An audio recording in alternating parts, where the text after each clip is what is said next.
Good day everyone, welcome to my channel. Today meron akong bagay na ibabahagi sa inyo.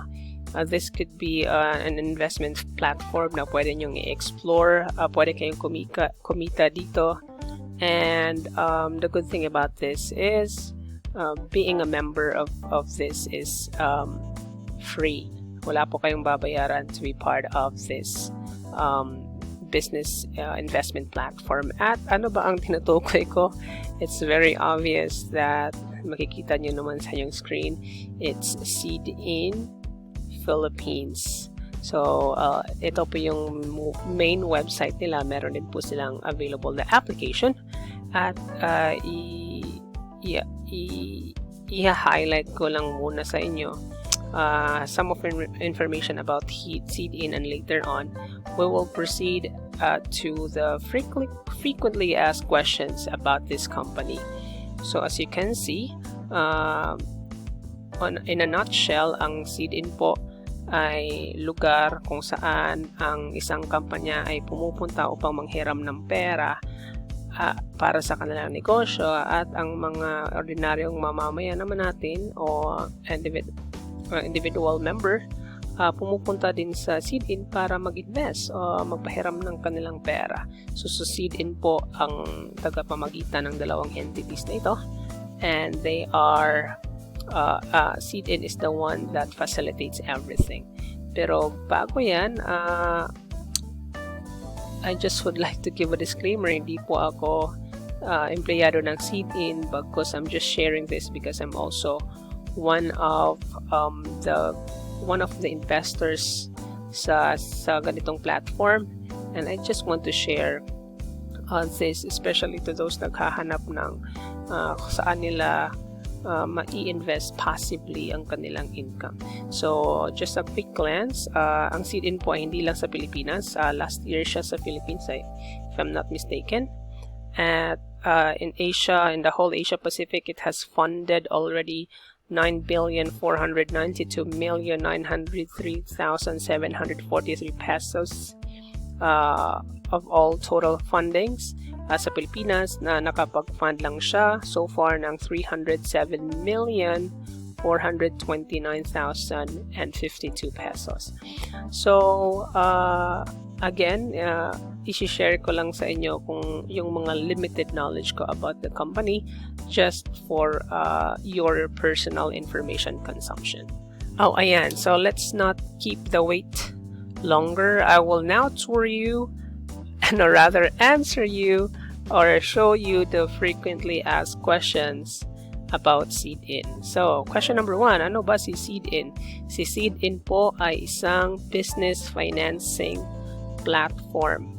So, again, nasabi ko na earlier, si Seedin po ay lugar kung saan ang mga negosyante, mga big corporations na gustong mag-expand ng kanilang business pero nakukulangan sa kapital ay pumupunta kay Seedin, at ang mga individual naman na gustong mag-invest ng kanilang pera ay pumupunta kay Seedin para magpahiram ng pera kapalit ng certain interest, promised interest from the borrower. So si Seedin po ang nagfa-facilitate ng borrowing at repayments scheme or opportunity na iyan. Just for clarification, si Seedin po ay hindi networking company. So when you join Seedin, you are not asked of any membership fee.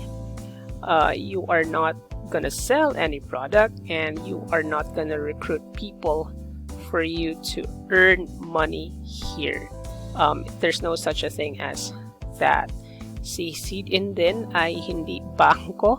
So if you're gonna put your money there, and if that money is not invested, then it will never grow.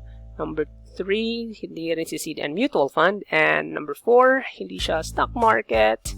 At 5, hindi siya insurance firm. So, ano nga ba si Seedin? Si Seedin ay, again, I repeat, tagpuan ni corporate company na gustong mag-expand ng kanyang business at manghiram ng pera through Seedin. Saan naman kumukuha si Seedin ng pera? It's to number 2 from the investors. Ito yung mga individual na nagpapamember ng Seedin, nag-allocate ng funds sa Seedin at nag-authorize kay Seedin to fund certain projects. Number 2, gumagawa si Seedin ng risk management sa mga tinatawag nila yung SME issuer, o in short, ito yung mga kumpanya na humihingi ng humihiram ng pera. Gumagawa si Seedin ng risk assessment and management to protect of course the investors. So in short here, si Seedin ang kumikilatis sa mga kumpanyang nag-a-apply for project funding. So siya ang nag-a-approve ng corporate borrowers, at si Seedin din ang nagpo-pool ng funds from investors, and later on ito yung fina-fund na money ni Seedin sa mga borrowers niya. So I hope kahit paano naliwanagan kayo on how Seedin works. So si Seedin again ay nag-a-assist ng company funding projects. Kinikilatis ni Seedin yung mga kumpanya na nag-a-apply ng, say for example, additional capital, at si Seedin din ang nagfa-facilitate ng project funding at repayments. So si Seedin ay tagpuan talaga ng borrower at ng lender or investors. Question number 2, sino-sino ba ang nakikinabang kay Seedin? So again, I think alam nyo na. It's dalawang uri ng entity ang nakikinabang kay Seedin. A is corporate borrower or SME issuers. And ikalawa ay gaya ko, investor lang or lender lang ng pera. Now, eto, why do SME issuers come to Seedin? Most SME issuers mostly look for funds for their projects or corporate goals, halimbawa expansion of their business. And investors or lenders are members ng Seedin na willing magpahiram ng pera kay SME issuers at a certain rate and at a short-term period. Question number 4. Bakit ba ako mag-i-invest kay Seedin? Well, for one, you are not obliged to invest in Seedin. Ang purpose lang po ng video na ito is to provide you option to where you put your money. So it's just one of the many baskets where you put your money to, and if you like the idea of Seedin, then this could be a good advantage, a good thing for you to explore.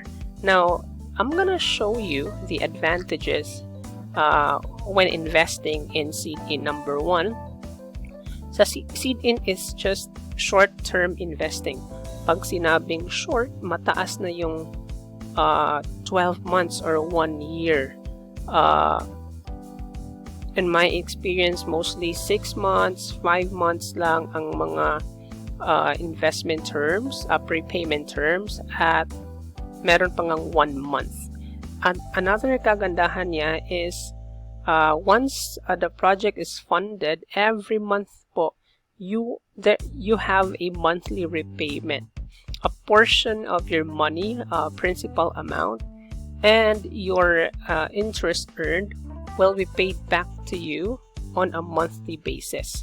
So, meron kang chance na paikutin uli yung pera mo if meron other projects coming sa Seedin.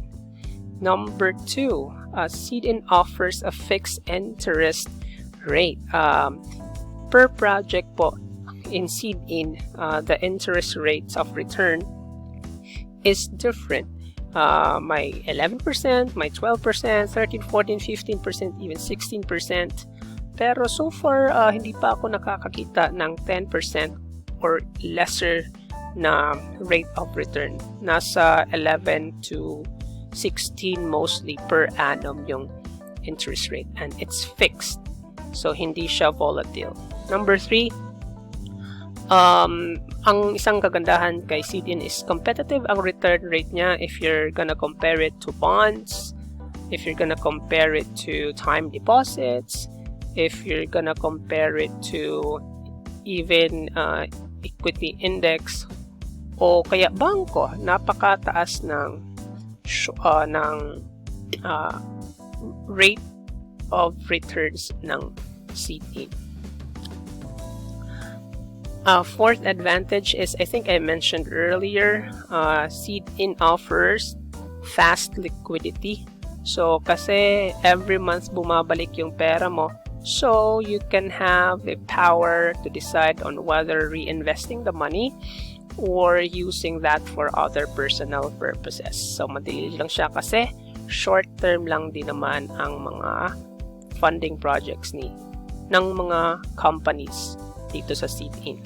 Number 5, hassle-free si Seedin.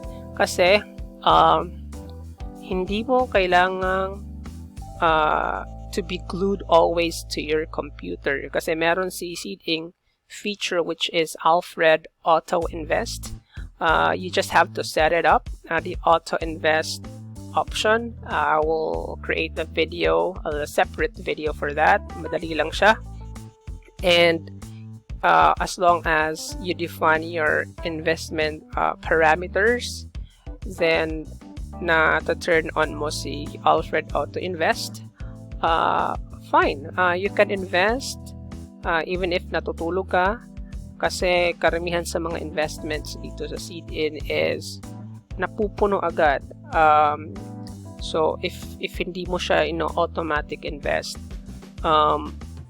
tendency is you will miss out that opportunity. So ang kagandahan dito is there is an option for you to invest manually or in auto features like Alfred Auto Invest. Number 6, convenient siya. Convenient in the sense that from Seedin registration to earnings withdrawal, lahat po yun, it's done online. So you don't need to go to a physical location for you to take part in Seedin business platform. Number 7, ang kagandahan dito is Seedin encourages everyone to invest, and with that, what they do is that they have a low minimum startup investment amount. If I'm not mistaken, currently, if you have an available fund of 1,000 pesos, then you can start investing.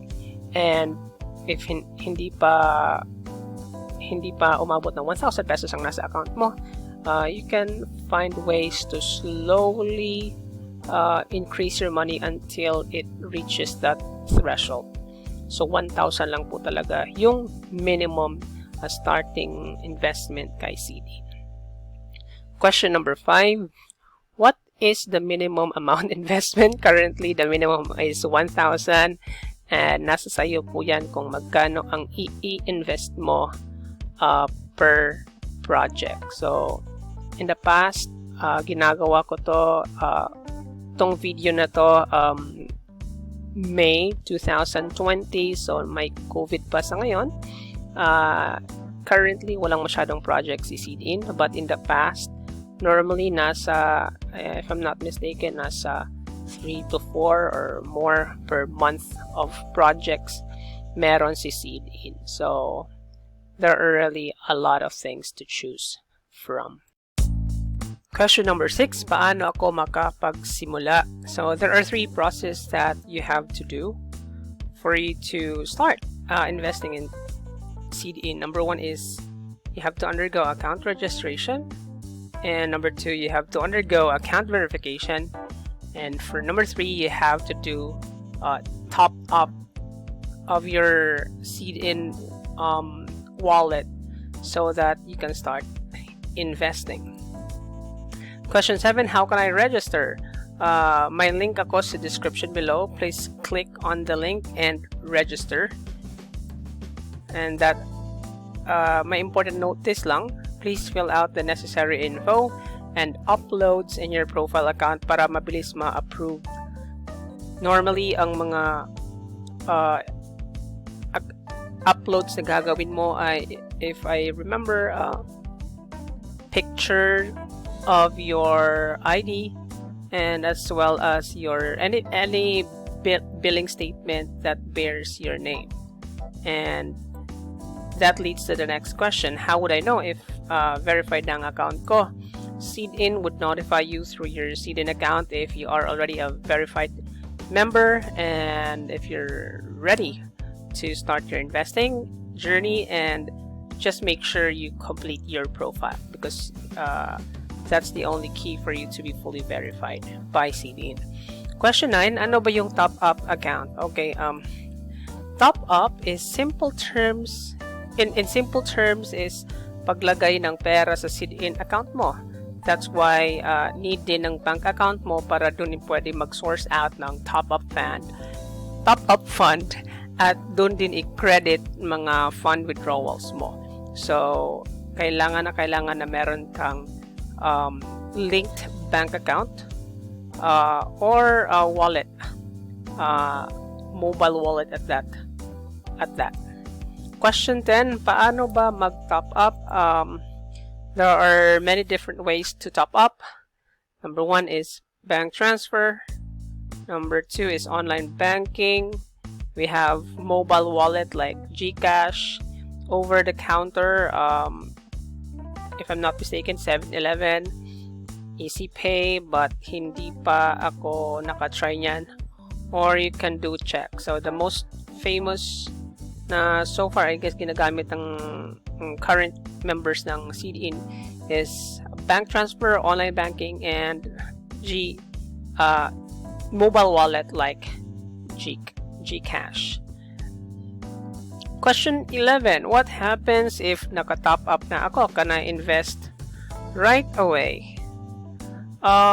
Yeah, suppose na verified na yung account mo at naka-top up ka na, it still depends. Yes, if my available posted projects for funding, and no, if walang posted available project for funding. So, hindi naman ini-invest yung money mo without project. So, dapat may posted project bago ka makitake part in investing. Question 12, gaano ba katagal ang duration ng isang investment? It depends, a month, a few months to a year. So far, mostly few months lang. May nakikita kong a few na to 12 months. Mostly malaki yon, yung tig 12 months. They would give more than 13%. And on average, nakikita ko mga 6 months lang, 5 months, 8 months. And minsan merong 1 month. So, ang bilis talaga nang balik ng pera mo pag 1 month lang. Question 13. Paano ba ang repayment ng investment ko? So, ito yon. After approved at fulfilled na ang project funding, usually the month after approval, mag-start ka na ng monthly repayments of interest. So, kung na-approve siya May 1st, tingnan mo lang doon sa kanilang tingnan mo lang doon sa investment ID kasi meron namang mga information sa investment ID at malalaman mo kung kailan siya ang kanyang first month of repayment. So usually after approved na, fulfilled na, a month after na na-allocate na yung fund, nabigay na ni Seedin doon sa nangangailangan na SME issuer, then mag-start na siya a month after that. Alright. Question 14. Buo ko ba matatanggap ang rate of return? The answer to that is no. Your earned interest is still subject to 1. 20% withholding tax, and 2, 10% risk management fee for Seedin. So, may buwis dyan at may 10% dyan na kinukuha si Seedin pambayad sa kanila sa kanilang risk management fee. Kasi as you remember previously, sabi ko si Seedin yung may technical expertise na kumilatis sa mga SME issuers kung meron ba silang sound fundamentals to be granted loan. At gumagamit din tayo ng Seedin app. So, all those things, yun yung 10% risk management fee na binibigay natin kay Seedin. And the rest of that is your net earnings. So, just by the look of it, 30% of your earned interest will be subjected to tax and Seedin risk management fee, and you get the clean 70% of your earned interest. Now, for you to get a clearer picture, I hope clearer ito, I have here an example. Let's say we have Project A, and ang duration of Project A is for 12 months. So, 12 months kang monthly na babayaran, and Project A has a annual return of 14%, and you decided to invest 10,000 pesos. So, eto yan, 10,000 pesos times 0.14, which is decimal equivalent of 14% na annual interest rate, and that would yield 1,400. So, ito yung gross annual return of investment mo. Pero, hindi ito ang buong makukuha mo. Kumbaga, ito yung tubo sa inilagay mong 10,000 pesos. It's still subjected to deduction. So, 1,400 pesos times 0.30, which comprised the tax, the withholding tax, 20%, and the risk management fee, which is 10%. And that would yield to 420 pesos. Itong 420 pesos, ito yung i-deduct sa gross annual return of investment po na 1,400, and that is equals to 980 pesos. So, in short, sa 10,000 pesos na nilagay mo, magtutubo yan ng 980 pesos net interest income.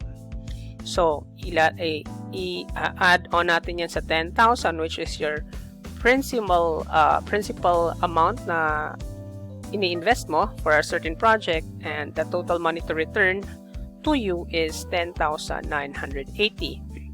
Now, with this amount, since 12 months ang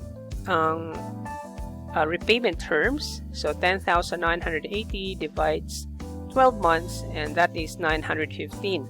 Ito yung buwan-buwan na isusoli sa'yo ng kumpanya o ibibigay sa'yo through the facilitation of Seedin. So, 915 times 12, and that would be equal to 10,980. So, if hindi nyo na-follow to, you can just go back, or you can just pause this for you to study. Alright? I hope klaro yan. Pero, we still have to take note. May dalawang payment or repayment types si Seedin in preference of the company, I guess. Hindi ko alam kung ang company ba ang may preference nito or si Seedin, but I'm just here to present the two repayment types. Number one is equal repayment. Number two is balloon repayment. Now, you might be asking, what is equal and what is balloon repayment? Now, equal repayment, ano ito? Ito yung sample computation ko kanina. Your total principal amount invested and net return ay dinivide equally for a certain period. At yun yung i-credit sa iyong account every month. Halimbawa, just to give a recap, principal invested amount is 10,000 pesos. Net interest, pag sinabing net interest, labas na dito ang 20% withholding tax at 10% na risk management fee. And the duration is 12 months. So, 10,980 divides 12 equals 915. Etong 115 pesos ang i-credit sa iyong Seedin available fund every month for 12 months. That is equal repayment. And what is balloon repayment? Ito yung kada monthly makukuha mo is the equal repayment of your monthly interest only. On the last month of repayment, saka na ibibigay ng buo si principal amount invested sa iyo. So in short, yung tubo lang ang ibabayad muna sa iyo. Halimbawa, with the same case, principal invested is 10,000 at net interest doon ay 980. Duration is 12 months. So itong 980 lang ang i-divide ng 12 at yun yung isusoli sa iyo. So 980 divides 12, that is 81.66. Ito yung 81.66 pesos lang. Ito yung matatanggap mo for 11 months. If, in this case, kasi in 12 months kasi yung repayment period. And on the 12th and final month repayment, ibibigay sa iyo ang 10,081.66 pesos. So, ganon yung balloon repayment. Now, how would you know if it's a balloon repayment or if it's an equal repayment? Stated naman yan once posted kung balloon repayment ba siya or equal repayment ba siya. Mostly, a lot of seed investors prefer equal repayment, but you cannot have equal repayment all the time. So, kung ikaw yung taong nagmamadali ka sa pera mo, siguro you can just simply opt for equal repayment, pero hindi all the time na equal repayment. So, in my case, I don't care if it's equal repayment or a balloon repayment. Ang sa akin lang is, as long as gaano man kaliit yung pera ko, as long as nai-invest ko or napasali ako sa isang project, then okay na sa akin yan. So, that's the difference between balloon and equal repayment. So, pause nyo lang to and study if or skip or go back if hindi nyo masyadong na-gets. Alright, now ngayon proceed na tayo sa next one. Question 15. Paano ko malalaman if balloon or equal repayment ang isang investment project? So, inuulit ko lang ang info na to. It can be indicated in the listing. So, nasa sa iyo if mag-invest ka ba for isa lang or either repayment scheme. Question 16. Pwede ba ako mag-invest sa any project available? A big yes, as long as my available fund ka at as long as naabutan mo pa siya, hindi pa siya na-fulfilled. Again, I would encourage you to set it into auto-invest. Then, good. Pwede kang mag-invest ng kahit anong project na pinost or funding project na pinost sa Seedin. Walang kokontra dyan, walang pipigil sa'yo. It's just the availability of your money ang importante dyan. At naka-auto-invest ka, mas lamang. Kasi ngayon, mabilis na talagang mapupuno yung isang investment. Unlike nung bago pa yung Seedin, okay pa siya, manualan, okay, hindi pa aabot pa ng mga 2 days, 3 days. Ngayon, it's just a matter of minutes na lang talaga. Ganun po, hindi na aabutin ng oras. Ganun po kabilis. Question 17. Paano ba if mag-withdraw ako? Take note, you can withdraw only available funds. Hindi po pwedeng i-withdraw mo na lang basta-basta ang pera na you currently actively invested. Pero yung mga paid repayments, as long as nasa available funds siya, mawi-withdraw mo yon. So, you cannot withdraw on hold funds. You cannot withdraw invested funds.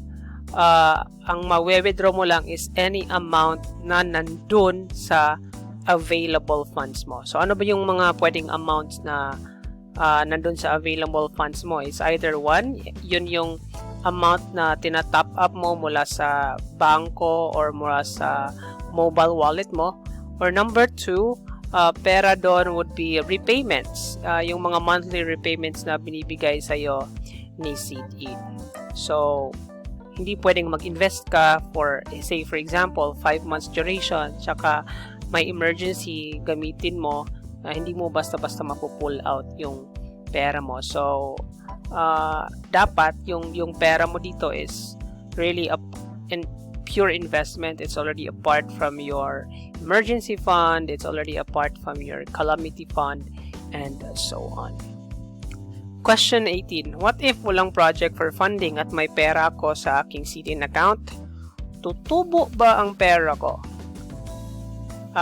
No. If you remembered earlier part of my presentation, hindi po bangko si Seedin. Tutubo lang ang pera kung na-allocate for funding investment. Kapag hindi naka-allocate, naka-parking lang ito sa Seedin account mo, pero once may available project for funding at naka-automatic invest ka, it will be utilized.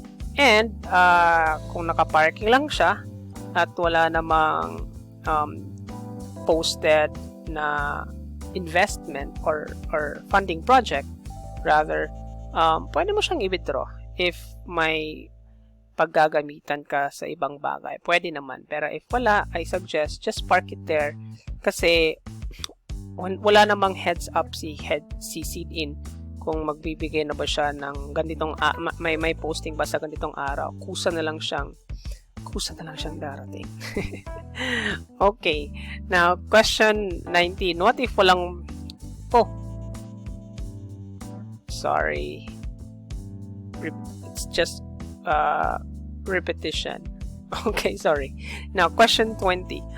Ano ba ang mga cons ni Seedin, or shall we say mga disadvantages ni Seedin? Of course, na-present ko na kanina yung mga advantages sa platform na ito, at ito rin yung personal. Lahat ng ito ay personal knowledge ko.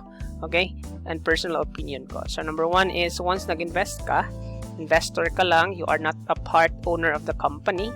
Pinangakuan ka na ng certain interest rate for your investment. So, hindi siya gaya ng stock market na bibili ka at you are part share owner of the company. Hindi.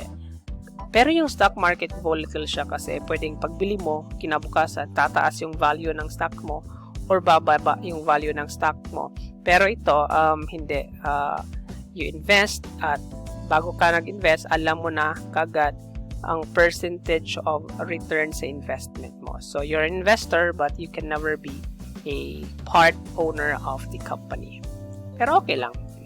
Number 2, may times na nakapark ang pera mo dahil wala pang funding projects available. Halimbawa, for the past 2 months, may corona, matagal, wala palang matumal yung mga project funding for project funding posting. Pero in normal months, marami-rami naman sila. So, may mga enough projects naman for your money to be invested kung gusto mo talagang maging restless yung pera mo sa Seedin at as much as possible walang pera na nakapark sa iyong Seedin account. So, once everything returns to normal after the pandemic or nag-recede na ang gravity ng pandemic, for sure maraming nakapila dyan na mga na mga SME issuers na gustong magpa-fund kay Seedin. So pero sa ngayon matumal siya. So that's why may mga times talaga na nakapark yung pera mo pero not really in a long time.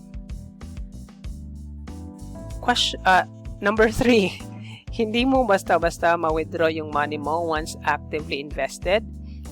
Yes, you can withdraw money only na nasa available funds mo. Pinakaliwanag ko na yung 2 types of money na pwedeng nasa available funds mo. Hindi mo ma-withdraw yung on hold funds at hindi mo withdraw yung invested funds.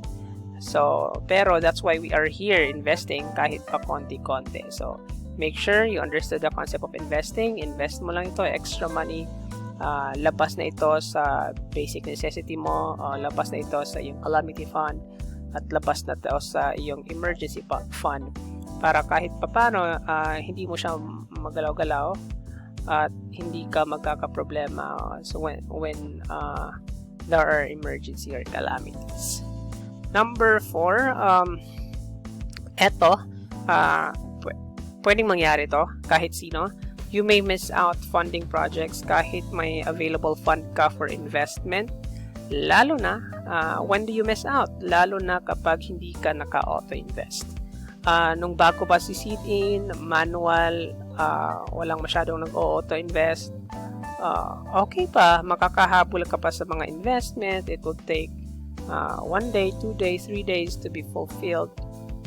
Pero ngayon, auto-invest is the key to make sure kahit tulog ka, nakakapag-invest ka pa rin. So, I will set a separate video as to how to do auto-invest, but I guarantee you it's very simple. Ikaw po ang gagawa ng sarili mong rules kung paano at kung anong uri ng projects ka magfa-fund. Seriously, sa totoo lang, mabilis na pupuno ang mga funding projects ni Seedin ngayon. So, do not just park, but also have to have fun and auto-invest your money. Question 21. Is Seedin risk-free? Scam ba siya? Hindi naman. But is it safe? Is it risk-free? The answer to that is no. Kahit sa anong investment forms, may risk. It's always a risk of losing your money. But ang tanong lang dyan is, any form of investment has risks. Ang tanong lang dyan is, how the risk is managed. So, Seedin is composed of professionals, expert in risk assessment and management. So, professional or eksperto na sila sa pagkilati sa performance ng isang kumpanya at kung ito ba talaga ay may patutunguhan o wala ang kanilang desired capital to be borrowed from the investors. So, hindi po ito, ang Seedin na hindi po composed ng mga ordinaryong tao lang na nakapag-isip ng ganitong ideya. They are in the industry for a long time at eksperto sila sa risk assessment and risk management. At part ng ating income ay pinibigay natin sa Seedin for that. So, these people behind Seedin, sinisiguro nila na ang kapakanan ng kanilang miyembro sapagkat dito naman sila kumikita from part of our earnings na bibigay natin sa kanila. So, they are very strict. Meron silang mga strict regulations or mechanisms na fina-follow. Hindi ko alam kasi I'm outsider of Seedin. It's beyond my province. But mostly only businesses with sound fundamentals, or in short, mga may promises talaga na kakapagpakita ng konkretong batayan ang may chances to get approved for funding. So, malalaman mo ba kung anong company ang project na yan? Of course, every posting meron niyang ID number at meron din niyang kumbaga mga collaterals na at meron din niyang mga further information sa company kung para saan at anong dahilan kung bakit sila nag-borrow ng company sa mga investors. Nakakolateral lahat ng mga approved projects for funding at nasa short term lang ang mga approved projects ng Seedin. Ito yung maganda. Short term lang talaga, bihira ka makakita ng mga projects na umaabot ng 12 months ang repayment. Madalas talaga nasa middle lang 6 months, 5 months. So, mabilis ang balik ng pera sa iyo. At sabi ko na kanina, si Seedin ay may mekanismo sa pamamahala ng risk. Okay? Now, so far, as of this post's publication date, wala pong default payment si Seedin. Kung hindi siya nagbabayad ng on time, nagbabayad po si Seedin ng earlier ng mga monthly repayments sa mga projects nila. So, wala pa akong narinig na delay. Usually talaga 1 day ahead or on time. So far, masasabi kong yung ginawa ng mga experts talaga in risk assessment and risk management is good. Now, final question, eto. Wala pa akong pera, ano ang gagawin ko? So, simple lang. With the description below, meron akong link na nakalagay doon. You have to register. Again, register first using the link na matatagpuan sa description below and make it verified. Kasi, aanhin mo kung may pera ka na if hindi ka pa registered. So, dapat magpa-register ka, magpa-verified ka para once may pera ka na, so you can put the money there and start investing. So, it takes time pa po, i-verify pa po ni Seedin yung personal information, yung account mo. So, better have registered or better be verified first kahit na wala kang pera. Number 2, of course, you find a way to earn and save. So, hustle, and invest once you are ready. So, yun lang. Final note. Seedin can be a good start for you to discipline yourself to save and invest. So primarily, I share this video to encourage Filipinos to discipline kahit kaano kakonti yung kita natin, income natin. Just have the discipline to save and invest. So this is one purpose of creating video is to hit this. Number 2, Seedin is short term. So, madali pa ikutin ng pera. Mga Pinoy talaga mainipin. That's why marami sa mga Pilipino ang hindi nag-i-invest kasi natatagalan. So, if you have that, then I think Seedin is a good alternative for you para sa short-term investment.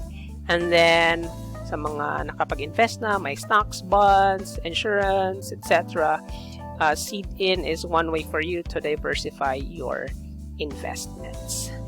So, again, lahat po ng ito ay hindi, lahat po ng mga sinishare ko sa iyo ay based lang sa aking personal knowledge and experience. Hindi po ako from Seedin. So, if ever meron man akong errors or informational errors na ipibigay dito, pasensya na po at mag-i-issue lang po ako ng erratum for that. But so far, yun lang po ang masishare ko sa inyo, and I'm gonna be creating helpful videos into how to start at Seedin, mga technical help. So please subscribe to my channel and wait for further posts.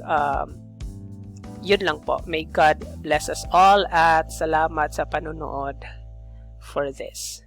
Share and subscribe.